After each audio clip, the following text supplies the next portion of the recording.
ஒருவனுடைய அன்றாட வாழ்க்கையில் கவனமும் அர்ப்பணிப்பும் இருந்தால், அப்படி அவன் வாழ்ந்தால், தன்னுடைய வேலையை அப்படி செய்த அன்றாட வாழ்க்கையில், அதுதான் நீங்கள் கடவுளுக்கு காட்டக்கூடிய நன்றி அப்படின்றார். இப்போ நம்ம என்ன நினைக்கிறோம், அன்றாட வாழ்க்கை நம்முடைய வேலை, கடவுளுக்கு எதுவுமே நம்ம செய்யலை. ஒருத்தர் சொல்கிறார், உலகத்தில் எவ்வளோ வேலை செஞ்சுட்டேங்க, கடவுளுக்கு ஒன்றுமே நான் செய்யலை அப்படின்றார். இவர் என்ன சொல்கிறாரு, நீ செஞ்ச வேலையெல்லாம் கடவுளுக்காக தான் செஞ்சேன்றார். எவ்வளோ பெரிய புரட்சிகரமான ஒரு போதனை பாருங்கள். ஜனம் என்ன நினைக்கிறாங்க, நான் என்னங்க, நான் ஏதோ வேலையை செஞ்சேன், என் ப்ரொஃபஷன் இது, செஞ்சு செஞ்சு செஞ்சு டெய்லி அதுக்கே 10-12 மணி நேரம் ஆகிடுது, எங்கே ஊழியஞ்சேருது, கடவுளுக்காக நான் என்ன செஞ்சேன், கடவுளுக்காக நான் ஒன்றுமே செய்யலைன்றாங்க. கேள்வினை கேட்டிங்கன்னா அவர் என்ன சொல்கிறாரு, நீ 10-12 மணி நேரம் டெய்லி கடவுளுக்காக தான் வேலை செஞ்சேன்.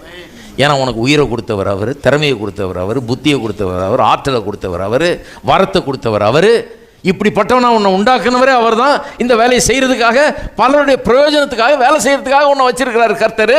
அப்போ நாள் முழுக்க நீ 12 மணி நேரம் வேலைக்கு போயிட்டு வந்தியே, அது கடவுளுக்காக நீ செய்த வேலை தான். அதை ஒரு ஊழியம் போல நீ பார்க்க வேண்டும் அப்படிங்கிறார்.